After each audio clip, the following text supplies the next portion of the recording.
आज मैं जिनके बारे में बात करने वाला हूँ उन्होंने अपनी ज़िंदगी में इतने एग्जॉर्सिज्म्स किए हैं कि जितने मैंने मूवीज़ एक्सप्लेन या फिर मूवीज़ देखी भी नहीं होंगी। मैं बात करने वाला हूँ फादर गैब्रियल अमॉर्थ के बारे में और आज की डेट में लगभग उनको सभी जानते हैं। और जिनको इनके बारे में नहीं पता तो मैं आपको बता दूं कि हमने मूवीज़ के अंदर, वेब सीरीज़ के अंदर एग्जॉर्सिस्ट को पजेस्ड पर्सन पर एग्जॉर्सिज्म करते हुए देखा है और बचाते हुए ठीक करते हुए देखा है। लेकिन जब ये चीज़ें रियल में होती हैं, जैसे कि कोई डीमन या फिर खुद डेविल किसी इंसान को जब पजेस करता है तो उसको बचाने सामने आते हैं रियल लाइफ एग्जॉर्सिस्ट। और इनका काम मूवीज में जैसा दिखता है उतना आसान नहीं होता, उल्टा उनकी जान पर हमेशा बनी रहती है। और एक ही है यहाँ पर greatest Exorcist of all time, यानी कि फादर गैब्रियल अमॉर्थ, जिन्होंने अपने जीवन काल में कम से कम 1,60,000 एग्जॉर्सिज्म्स को परफॉर्म किया है, जिनमें से कुछ मिनट से लेकर कई घंटों तक के एग्जॉर्सिज्म्स हुए हैं वो हैं कम से कम 70,000। और ये 2010 मार्च की बात है जो कि उन्होंने बताई थी।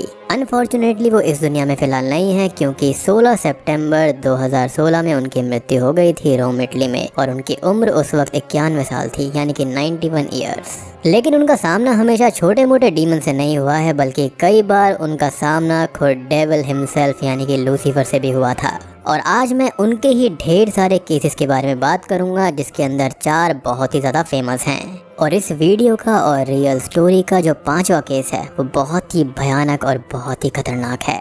उसके अंदर हमको ढेर सारे राज और वेटिकन्स के ढेर सारी चीज़ें जानने को मिलेंगी, तो वीडियो को एंड तक ज़रूर देखना। सबसे पहला केस है द एग्जॉर्सिज्म इन रोम। तो ये वक्त था 1990s के टाइम का, जब फादर गैब्रियल को रोम के अंदर एक लड़के की खबर मिलती है जहां पर वो पोजेशन में था। और अपने कुछ साथियों के साथ गैब्रियल उसे बचाने उसके पास चले जाते हैं। उस लड़के के सामने जाते ही उनको रियलाइज हो जाता है कि ये पोजेशन हल्का नहीं है और उन्होंने अपनी तैयारी भी पूरी रखी हुई थी। अब वो एग्जॉर्सिज्म की शुरुआत करते हैं, लेकिन उस लड़के के ऊपर कोई असर नहीं होता, उल्टा वो उनको ही मॉक करता है। और अब उसके अंदर की डीमन की पावर्स को देखकर गैब्रियल को समझ में आ जाता है कि उनको एग्जॉर्सिज्म बहुत अच्छे से करना पड़ेगा।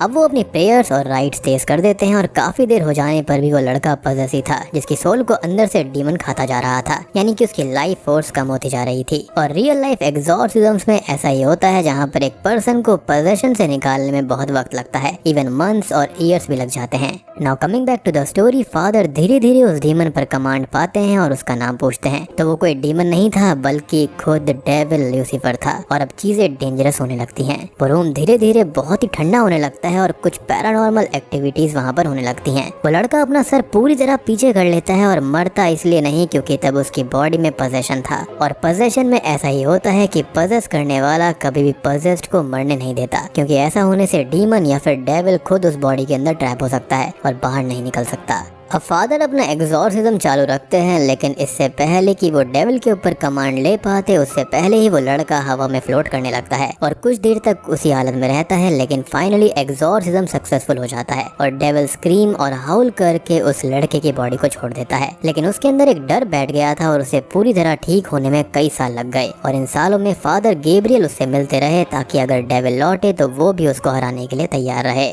अगला केस आता है द लॉन्ग एग्जॉर्सिज्म का। तो अब हम बात करेंगे उस एग्जॉर्सिज्म की जिसने फादर गैब्रियल को सबसे ज्यादा परेशान किया। तो ये बात है 1980 से 1990s के बीच की। फादर गैब्रियल के पास में एक लड़की का केस आता है जो कि लगभग कई सालों से पोजेशन में थी। वो लड़की अपने पेरेंट्स के साथ एक छोटे से टाउन में रहा करती थी और वो पूरी फैमिली काफी रिलीजियस भी होती है। सडनली घर की बेटी का बिहेवियर चेंज होने लगता है और पहले तो उसने लगभग बात करना ही बंद कर दिया और फिर वो धीरे धीरे चिड़चिड़ी होने लगी और वक्त निकलते निकलते उसकी तबीयत भी खराब होने लगी थी। वो अपने फैमिली मेंबर्स पर बिना बात गुस्सा करने लगी थी, जबकि वो बेचारे उसकी सेवा ही करते थे। और धीरे धीरे बात हद से आगे बढ़ गई। महीने बीतते गए और उसकी हालत अब इतनी ज्यादा खराब होने लगी थी कि उसके लिए फादर गैब्रियल अमॉर्थ को बुलाया जाता है।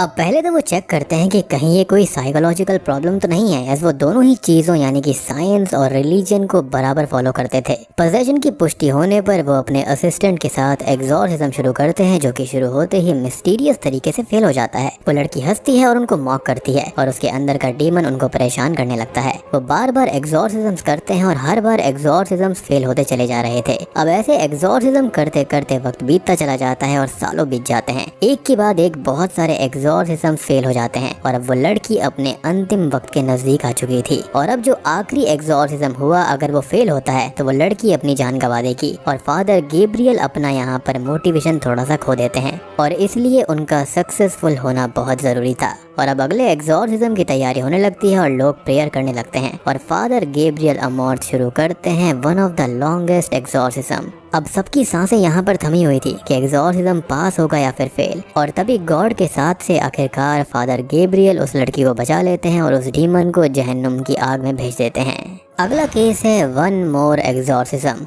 तो अब हम जिसके बारे में बात करने वाले हैं वो फादर गैब्रियल के काफी चुनौती भरा एग्जॉर्सिज्म था और शुरू से ही सनसनी बन गया था। और एक डिस्क्लेमर मैं यहाँ पर देना चाहता हूँ कि इस वाले केस के अंदर जो भी जानकारी है वो अलग अलग आर्टिकल्स के बेसिस पर समअप करी गई है।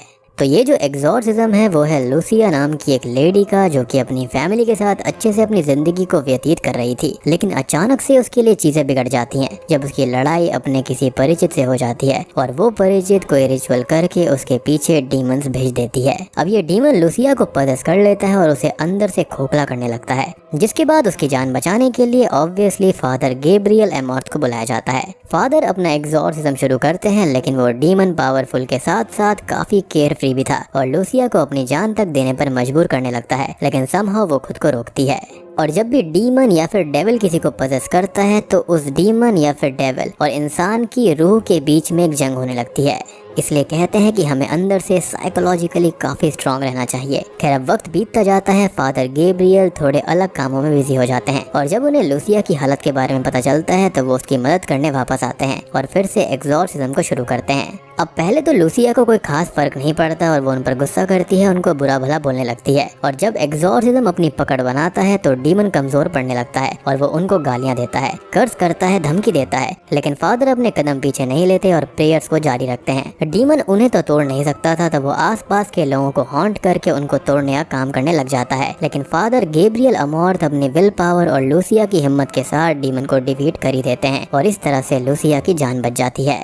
अब चौथे केस का नाम है रोजा स्टोरी। 30 साल की इटालियन लेडी रोजा की जिंदगी बिखर जाती है जब पता चलता है कि वो पोजीशन में है और उसकी जान कमजोर पड़ती जा रही थी। रोजा अपने पेरेंट्स और बॉयफ्रेंड के साथ फादर गैब्रियल के पास में जाती है और वो एग्जॉर्सिज्म भी करते हैं, लेकिन सीधा सीधा एग्जॉर्सिज्म फेल हो जाता है। अब एक एक करके कुल मिलाकर 8 एग्जॉर्सिज्म फेल हो जाते हैं और रोजा हिम्मत भी हारने लगी थी। साथ ही साथ उसकी बॉडी के ऊपर अब नेगेटिव इफेक्ट्स आने लग जाते हैं। फादर गैब्रियल अपना आखिरी रिचुअल शुरू करते हैं, यानी कि आखिरी एग्जॉर्सिज्म शुरू करते हैं और अपने साथ 5 और प्रीस्ट को बुलाते हैं और अब रोजा का यहाँ पर 9th एग्जॉर्सिज्म शुरू होता है। शुरू होते ही वो लड़ने लगती है, खुद को छुड़ाने लगती है, जिसे काबू करना 6-7 लोगों को भी मुश्किल पड़ रहा था। वो फादर से गलत गलत बातें बोलती है और फादर भी डीमन को रोजा की बॉडी को छोड़ने की कमांड देते रहते हैं। अब काफी देर हो जाती है और ना ही फादर गैब्रियल हार मानते हैं और ना ही रोजा हार मानती, और उसे पजेस भी किसी और ने नहीं बल्कि सेटन ने ही किया था और ऐसा वो खुद बोल रही थी। और उस कॉन्वर्सेशन के वीडियो रिकॉर्ड्स भी मौजूद हैं। और साथ ही साथ इस केस के ऊपर मैंने स्पेसिफिकली एक मूवी को भी एक्सप्लेन किया है, तो अगर आपने उसको नहीं देखा है तो उसको देख लेना, वो भी क्लिप्स के साथ में है। उसका लिंक आपको नीचे डिस्क्रिप्शन में और पिन कमेंट में मिलेगा। काफी भयानक मूवी है वो। खैर अब धीरे धीरे सेटन की पकड़ कमजोर होती चली जाती है और फाइनली सेटन रोजा की बॉडी को छोड़कर चला जाता है, जिसके साथ ये वाला केस यहीं पर फिनिश हो जाता है। और अब हम आ जाते हैं आखिरी केस पर, 5वें केस पर, और इसी केस के ऊपर the recent movie the pops Exorcist movie है। बिल्कुल एग्जैक्टली यही कहानी है उस मूवी के अंदर भी, तो आपको देखने में और सुनने में काफी मजा आने वाला है।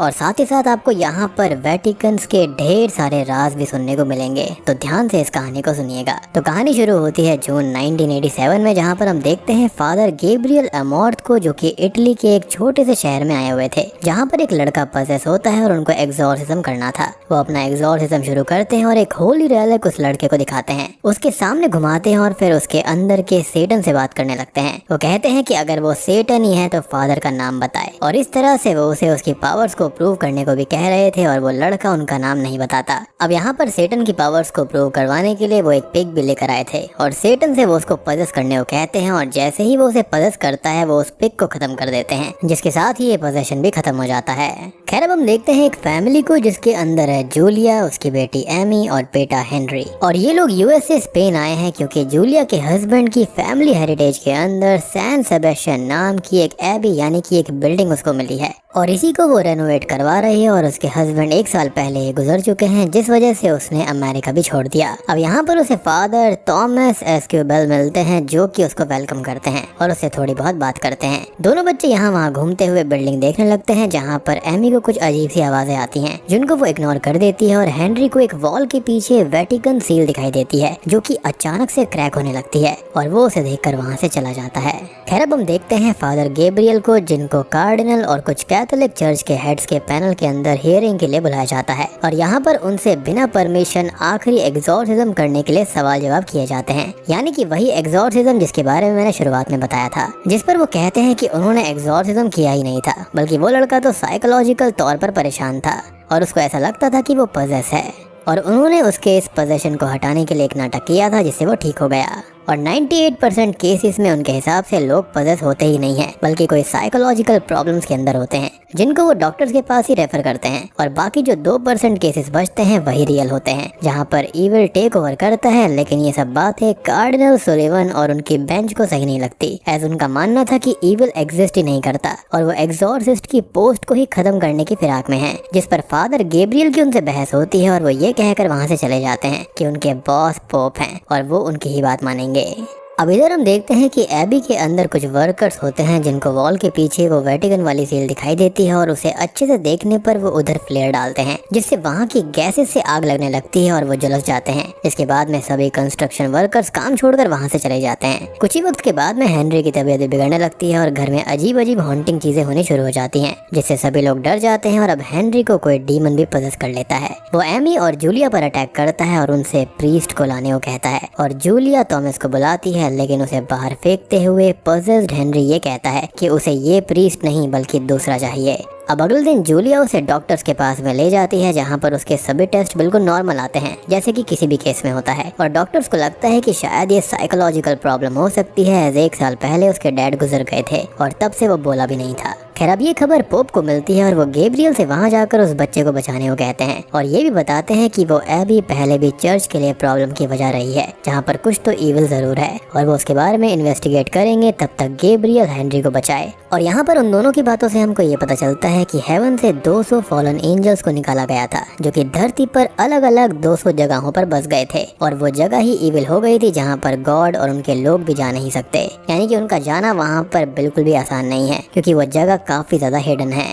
अब देर न करते हुए गैब्रियल उस एबी में पहुंच जाते हैं और उन्हें देखकर थॉमस खुश और रिलैक्स होता है, क्योंकि वो हेड ऑफ एग्जॉर्सिस्ट है, साथ ही साथ बहुत ही ज्यादा पॉपुलर है, जिसके बारे में उसने आर्टिकल्स में रीड भी किया है। गैब्रियल पजेस्ड हेनरी के सामने जाते हैं और उनको भी लगता है कि ये साइकोलॉजिकल प्रॉब्लम हो सकती है, लेकिन जब वो उसे होली सील दिखाते हैं तब डीमन की असली आंखें सामने आती हैं, जिससे पोजेशन सच है ये बात क्लियर हो जाती है। और तो और वो उसका नाम भी जानता था, यानी कि जो हेनरी के अंदर डीमन था वो गैब्रियल का नाम जानता था और उसे वो उसके सिंस के नाम पर मॉक करता है, जो कि उसको पता है। और कुछ विजन्स भी उसको दिखाता है, जिसके अंदर गैब्रियल आर्मी के अंदर था और उन पर दुश्मन आर्मी ने अटैक करके सभी को मार दिया, लेकिन गैब्रियल वहीं पर लेट गया और नाटक किया और इवेंचुअली बच गया। साथ ही साथ हेनरी अपने मुंह से एक बर्ड को उगलता है, जिसको देखकर प्रीस्ट बहुत डर जाते हैं और बहुत ज्यादा परेशान हो जाते हैं, जिसका एक स्पेसिफिक रीजन है, जिसके बाद में वो वहाँ से चले जाते हैं।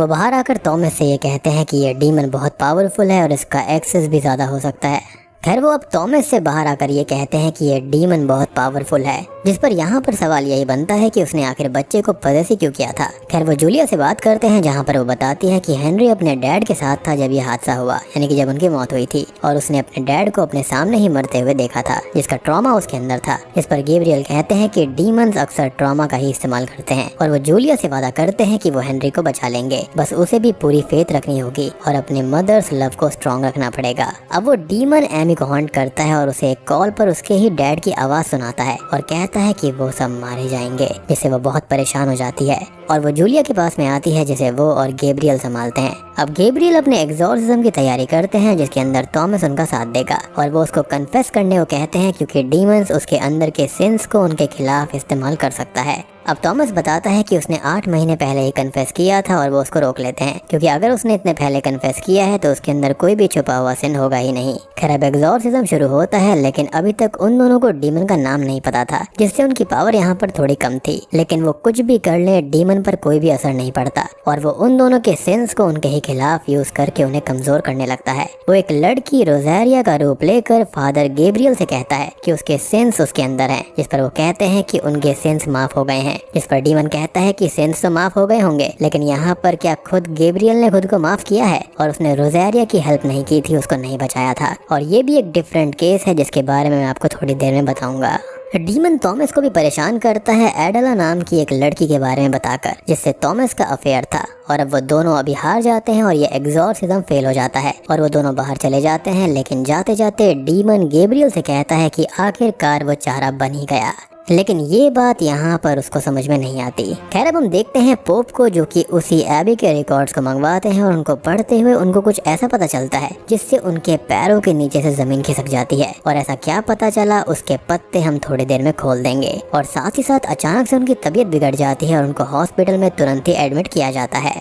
अब इधर गैब्रियल और थॉमस आपस में बात करते हैं, जहाँ पर थॉमस अपना सिन बयां करता है। तो असल में एडला नाम की एक लड़की से उसका अफेयर था और ये अफेयर उसके प्रीस्ट बनने के बाद भी चला था, लेकिन आखिरकार उसने इस अफेयर को खत्म किया और गॉड के पाथ को चुन लिया, जिसके बाद में उसने एडला को छोड़ दिया था। और तब से ही एडला या तो अनस्टेबल हो गई थी या फिर उसके गम में उसने खुद को ही खत्म कर लिया। और तब से ही ये जो सिन है वो थॉमस के अंदर है। और थॉमस के कन्फेशंस को सुनकर गैब्रियल उसके सिंस की माफी के लिए प्रेयर करते हैं और उसको हिम्मत देते हैं। अब उन्हें वो चारा बनने वाली बात याद आती है और उनको याद आता है कि बाहर उन्होंने एक अजीब चीज देखी थी और वो थॉमस से कहते हैं कि इस डीमन का प्लान कुछ और ही है और वो यहीं पर रुककर हेनरी को संभाले। अब वो बाहर एक कुएं के पास में जाते हैं जिस पर वेटिकन की सील लगी हुई थी। वो उसको ओपन करते हैं तो उसके अंदर ढेर सारे कटे हुए सर डले हुए थे। इधर अब डीमन सबको हॉन्ट करता है और सब पर अटैक करने लगता है, जिससे थॉमस खुद को बचाकर एमी को बचाने जाता है और गैब्रियल भी वहां आकर जूलिया को बचाता है और प्रेयर्स करके डीमन की पावर्स को थोड़ा सा कम कर देता है। और गैब्रियल यहाँ पर ऐसा इसलिए कर पा रहे थे क्योंकि उन्होंने ढेर सारे एग्जॉर्सिज्म्स किए हैं, उनको ढेर सारी प्रैक्टिस है और उनका फेथ काफी स्ट्रांग है। खैर अब गैब्रियल थॉमस को उस कुएं के पास में ले जाते हैं और उसके अंदर कटे हुए सर लगे हुए थे, वो भी स्पेन इंक्विजिशन के सिंबल थे। और ये वो हादसा था जब नॉन क्रिश्चियंस को मारकर खत्म कर दिया जाता था और ये चर्च की हिस्ट्री का डार्केस्ट टाइम है, जो कि 1470s के आसपास से लेकर 1800s के आसपास तक चला था। और ये इतना बड़ा नरसंहार था कि जिसके अंदर लाखों में लोग मारे गए थे और इसके पीछे भी एक बहुत गहरा राज है। वो दोनों अब एबी के अंदर जाते हैं उसे चेक करने के लिए और उस वॉल के पीछे वेटिकन की सील देखते ही वो उस वॉल को तोड़कर उस रूम के अंदर जाते हैं। अब शॉकिंगली उनको यहाँ पर एक एग्जॉर्सिस्ट की बॉडी मिलती है एक केज के अंदर और ये केज उसकी ही प्रोटेक्शन के लिए था, ताकि अगर एग्जॉर्सिज्म फेल हो तो डीमन एस्केप ना कर पाए। और यहाँ पर और भी ढेर सारी बॉडीज मिलती हैं। अब वो आगे जाते हैं तो उनको एक सीक्रेट रूम मिलता है जिसके अंदर उन्हें हिस्ट्री के ग्रेटेस्ट एग्जॉर्सिस्ट फ्रायर दे ओजा की बॉडी मिलती है और उनका जर्नल और कुछ सामान मिलता है। और दोस्तों अभी यहाँ पर खुलते हैं इस कहानी के असली पत्ते। तो ये एबी असल में उन 200 जगहों में से एक है जहाँ पर 200 फॉलन एंजल्स गिरे थे और यहाँ पर तब से ही एक डीमन का कब्जा था। जब यहाँ पर एबी बनी तो उसने मॉन्क्स को पजेस करना शुरू कर दिया था और एग्जॉर्सिस्ट तक को भी, इवन फ्रायर को भी पजेस किया और गॉड के नाम पर अपने काले कारनामे करने शुरू कर दिए। यानी कि चर्च और एबी की आड़ के अंदर यहाँ पर डार्क और गलत काम हो रहे थे, सैक्रिफाइसेस हो रहे थे। और इस भयानक डीमन से पजेस्ड हुए फादर फ्रायर ने ही स्पेन इंक्विजिशन को शुरू किया, जिसके अंदर लाखों लोगों को मारा गया था। और डीमन का प्लान अपने बाकी साथियों को ढूंढकर अपनी एक आर्मी बनाकर चर्च को खत्म करके धरती पर राज करने का था, जिसके अंदर वो सक्सेसफुल भी होने वाला था। लेकिन उससे पहले ही वेटिकन को इसके बारे में पता चल गया और उन्होंने डीमन को वापस यहीं पर कैद करके इस एबी को ही बंद कर दिया और सारे राज यहीं पर दफन हो गए थे। यानी कि फ्रायर के अंदर ही अब तक वो डीमन था, लेकिन कंस्ट्रक्शन वर्क से डीमन फिर से आजाद हो गया और जो सील थी वो टूट गई थी और अब फिर से अपने प्लान को अंजाम देने में यह डीमन लगा हुआ है और उसे अपने काम को अंजाम देने के लिए एक और एग्जॉर्सिस्ट की ही बॉडी चाहिए, ताकि वो गॉड के नाम पर ही गलत काम करे। और इसलिए ही उसने गैब्रियल को यहाँ पर आने के लिए मजबूर किया और ऐसे ही वो यहाँ पर चारा बन गया था। इसलिए उसने कहा था कि वो प्रीस्ट यहाँ पर चारा बन चुका है। और यहाँ पर उन दोनों को इस डीमन का नाम भी पता चल जाता है, जो कि है एस्मोडियस। और इसके बारे में मैंने आपको पहले भी काफी मूवीज के अंदर बताया है, जो कि किंग ऑफ हेल होता है। अब गैब्रियल थॉमस को अपना सिन बताता है ताकि अब डीमन उन दोनों को ही ना हरा पाए। तो असल में जब वो वॉर में था तो उसके सभी साथी मारे गए, लेकिन वो बच गया और उसको लगा कि ये गॉड का एक इशारा है और अपनी लाइफ उसने गॉड को समर्पित कर दी। और फिर वो बाद में एक एग्जॉर्सिस्ट बन गया था। और एक दिन उसके पास एक केस आया रोजारिया नाम की एक लड़की का, जो कि पोजेशन में थी, और वो उसके पास में जाते हैं। वो उनको मॉक करती है और कहती है कि डीमन ने उसे असॉल्ट किया और एक बर्ड खा जाती है, और इसी बर्ड को हेनरी ने उगला था, इसलिए गैब्रियल काफी परेशान और डर गए थे। अब उनको तब ये लगा कि रोजारिया मेंटली अनस्टेबल है, तो उन्होंने एग्जॉर्सिज्म ना करते हुए उसको मेडिकल फैसिलिटी में सौंप दिया था, जहाँ पर उसकी हालत और खराब होती चली गई। और बाद में उसने खुद को ही खत्म कर लिया था, जिससे गैब्रियल को यकीन हो गया कि वो लड़की पोजेशन में थी, और उनके सामने ही उसने खुद को खत्म कर लिया था। और इसी चीज का गिल्ट उनके अंदर था, जिसके लिए वो खुद को माफ नहीं कर पाए। अब इधर डीमन जूलिया और एमी पर अटैक करता है, जिन्हें बचाने वो दोनों ऊपर आते हैं और एग्जॉर्सिज्म की शुरुआत होती है। लेकिन डीमन अस्मोडियस बहुत ज्यादा पावरफुल होता है और गैब्रियल को रोजारिया के रूप में परेशान करके कमजोर करने लगता है। वहीं पर थॉमस को एडला के रूप में परेशान करके कमजोर करता है। वो एमी को भी पजेस कर लेता है और उसके हाथों जूलिया को मरवाने लगता है और थॉमस को भी हैंग करके मारने लगता है। और ये देखकर सब ठीक करने के लिए आखिरकार गैब्रियल उसे खुद को ही सौंप देते हैं और अब हेनरी और एमी का पोजेशन खत्म हो जाता है और थॉमस भी बच जाता है। अब थॉमस जूलिया और दोनों बच्चों को बाहर छोड़कर आता है और ये कहता है कि वो लोग यहाँ से दूर चले जाएं। और इधर गैब्रियल पर डीमन पूरा कंट्रोल करने लगता है और गैब्रियल खुद को खत्म करने की लाख कोशिश करता है, लेकिन डीमन उनको मरने नहीं देता। ऑब्वियस सी बात है कि डीमन के लिए इतनी प्रेशियस बॉडी है तो वो उसको कैसे मरने देगा। खैर अब वो उस चेम्बर में जाते हैं जहाँ पर फ्रायर की लाश थी और वो डीमन से लड़ने की पूरी कोशिश करते हैं, लेकिन अब उनको मदर मैरी के रूप में रोजारिया हॉन्ट करती है और उनको कमजोर करने लगती है। खैर अब वो फ्रायर की जगह पर बैठ जाते हैं और डीमन लगभग उनकी बॉडी को पूरी तरह से अपने कब्जे में ले चुका था। तभी वहाँ पर थॉमस आता है और उनके लिए प्रेयर्स करता है, लेकिन डीमन एडला के रूप में उससे लड़ने लगता है और रोजारिया के रूप में गैब्रियल से लड़ता है। और ये सारी चीजें उनके माइंड वगैरह में चल रही थी, ऐसा रियल में नहीं हो रहा था। कहानी सुनने में ऐसी लगती है कि जैसे ये सामने सब कुछ हो रहा है, लेकिन ये सारी चीजें माइंड में होती हैं। और एग्जॉर्सिस्ट सीरीज जो मैंने एक्सप्लेन करी थी उसके 2 सीजन्स थे, उसके अंदर भी यही होता था। डीमन जो होता है वो किसी इंसान के माइंड से ही लड़ता है और जो मानसिक रूप से कमजोर होते हैं वो उनको पूरी तरह से अपने कब्जे में ले लेते हैं। लेकिन अब वो दोनों एक साथ प्रेयर्स करते हैं और अपने सामने वाले डीमन के रूप को खत्म करके उसे हेल में फेंक देते हैं और वो हमेशा के लिए खत्म हो जाता है, यानी कि अस्मोडियस को वापस भेज दिया गया था। खैर मूवी के एंडिंग सीन में ये दोनों ही प्रीस्ट सब कुछ ठीक होने के बाद पोप से मिलने जाते हैं, जो कि फिलहाल ठीक थे। और यहाँ पर उन्हें कार्डिनल सुलिवन के बारे में पता चलता है कि उनको कुछ पैरानॉर्मल एक्टिविटी फील हुई है और डर कर उन्होंने काम छोड़ दिया है, जिसके बाद उनकी जगह पर नए कार्डिनल को अपॉइंट किया गया है, जो कि कोई और नहीं बल्कि गैब्रियल के ही खास दोस्त लमुम्बा हैं, जिससे वो काफी खुश होता है। वो उसको बताते हैं कि वेटिकन ने उस एबी को अपने अंडर में ले लिया है और जूलिया की फैमिली को भी सेफली घर पहुंचा दिया गया है। और फ्रायर की जर्नल से उन्हें बाकी के बचे हुए 199 डीमंस और उनके ठिकानों के बारे में पता चल सकता है और उन्हें खत्म करने का काम गैब्रियल को ही करना चाहिए। और इसी के बेसिस पर उन्होंने इतने सारे एग्जॉर्सिज्म्स किए हैं, जिसके लिए वो एग्री भी करते हैं और ये कहते हैं कि इसके अंदर उसका साथ फादर थॉमस ही देंगे। मीन्स अब वो दोनों एज अ टीम ही डीमंस के खिलाफ लड़ने वाले हैं, जो कि बहुत ही भयानक होंगे। और बूम, इसी के साथ में ये सारी स्टोरीज यहीं पर खत्म हो जाती हैं। तो दोस्तों ये थी हाल ही में रिलीज हुई मूवी द पोप्स एग्जॉर्सिस्ट के फादर गैब्रियल अमोर्थ के रियल केसेस की कहानियाँ। उम्मीद करता हूँ कि आपको जरूर पसंद आई होगी। इनफैक्ट यहाँ पर एबी यानी कि चर्च के और वेटिकन के ढेर सारे ऐसे राज हैं जो कि इससे भी इंटरेस्टिंग है। अगर आप चाहते हैं मैं उनको एक्सप्लेन करूँ तो वो ही बताना, वो वीडियो बहुत ही इंटरेस्टिंग होगी। अगर आप चाहते हैं कि ऐसा होना चाहिए तो कमेंट में लिखना कि वेटिकन के ऊपर वीडियो आनी चाहिए। वहाँ पर इतने सारे डार्क सीक्रेट छुपे हुए हैं जिसको सुनकर आपके होश उड़ जाएंगे। तो वीडियो पसंद आई हो तो लाइक कर देना, चैनल के ऊपर नए हैं तो सब्सक्राइब कर लीजिए। तो मैं आप सबको मिलता हूँ अगली वीडियो के साथ में।